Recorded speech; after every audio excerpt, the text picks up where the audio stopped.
যখন সমাজে এই চাঁদাবাজি থাকে, সমাজে যখন মাদক থাকে, সমাজে যখন কিশোর গ্যাং থাকে, সমাজে যখন এই ধরনের নানা অপকর্ম থাকে, তখন মানুষের জীবন ওই চাল দিয়ে, টাকা দিয়ে তারা শান্তি পাবে না। আমাদেরই প্রথম দায়িত্ব আইন প্রশাসনকে, যারা আইন প্রয়োগকারী সংস্থা, তাদেরকে সাহায্য করা। আপনারা করবেন তো? আমাদের নেতৃবৃন্দ যারা আছেন, আপনারা আপনাদের সর্বৈবভাবে আপনারা সহায়তা দেবেন আইন প্রয়োগকারী সংস্থাকে, পুলিশকে, যেখানে যারা আছেন, র্যাবকে, অন্যান্য অধিদপ্তরে যারা আছেন। আমাদের দ্বারা কোনো ধরনের কোনো কিছুতে যেন আমরা কোনো অন্যায় হলে সেখানে আমরা রুখে দাঁড়ানোর মতো সেই শক্তি, সেই মন রাখি।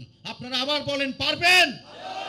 ইনশাআল্লাহ। আমি চট্টগ্রাম 10-এ একটা মডেল আসন তৈরি করতে চাই।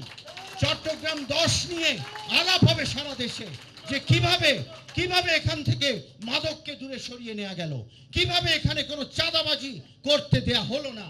এটা একটা মডেল হিসেবে আমরা চট্টগ্রাম 10কে তৈরি করব ইনশাআল্লাহ।